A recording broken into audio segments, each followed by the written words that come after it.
Hey people, Dolphin Doug here telling you the story about Auke. This is a beach that you can get to in Juneau. It's really easy access, public access. There's a bunch of shelters up along the edge. You have to reserve those, but this is open beach for anybody. People bring their dogs down here, and this is January 1st. I don't know if you can see in the background, but there are a bunch of people starting to accumulate. And by bunch, I think they're going to be possibly as many as 150.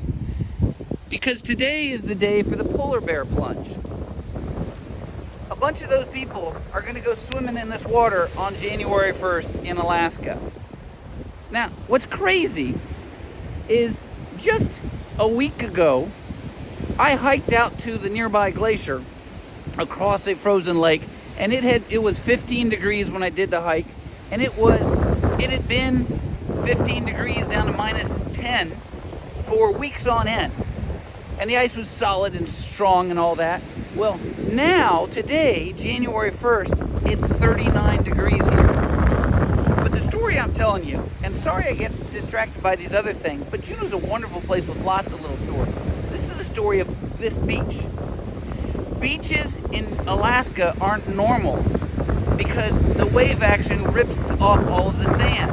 Because all of this land was pushed underwater hundreds of years ago, and so all of the sand has been moved away and dropped into the deep ocean. This beach, it's a cobblestone beach, and my hat's about to blow off because we got a tremendous storm system coming in, and there's supposed to be 45 knot gusts here today, same day as a polar bear swim. But if you look over here, you see bigger rocks. This big rocks like that on the entire beach is generally what you get on all of the coastline. This place is special because this is the site of the native village that was nearest to the gold find of Joe Juneau and Richard Harris and Chief Cowie. Chief Cowie, I believe, was actually from this village, and if you're Tlingit and you can tell more details, I'd love to hear your story, and I'll link to it in the description. I just don't know anybody that's told this story online. So the Tlingit tribe, they had this very, very, very interesting to me clan system, and the Tlingit were incredibly rich and powerful because they had salmon. They could feed their warriors with 3 months out of work out of the year. And if a bunch of big, strong guys have 9 months of free time, what do they do with it? They go and get fights, big fights with their enemies. At one period, the Auke tribe had been powerful. And I don't have the precise dates. There's all sorts of fuzz in this. You get stuff from missionaries. You get stuff that's been passed down through the Tlingit system. And the Tlingits have had a really tough go. They're doing a great job, but they've had a tough go because they just weren't treated very well on Russians and British and Americans coming in through here. So the Tlingit, when they were powerful, took slaves from other tribes that they weren't aligned with. And when you've got slaves, you've got to keep them busy. The fishing season, when you're putting them to work, is 3 months long. So during the off time, they had all of the slaves drive all of the rocks off of this beach and dump them out in the deep ocean. So the Tlingit warriors could drag their war canoes up the beach without running into big rocks that would rip apart the cedar.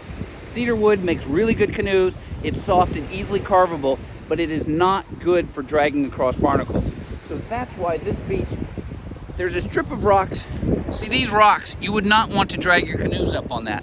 Back where those next folks are, there's a couple of my daughters, that's a spot that's been washed out just because it's been 150 years since these rocks were removed. And the rest of that entire beach is nice, good beach surface.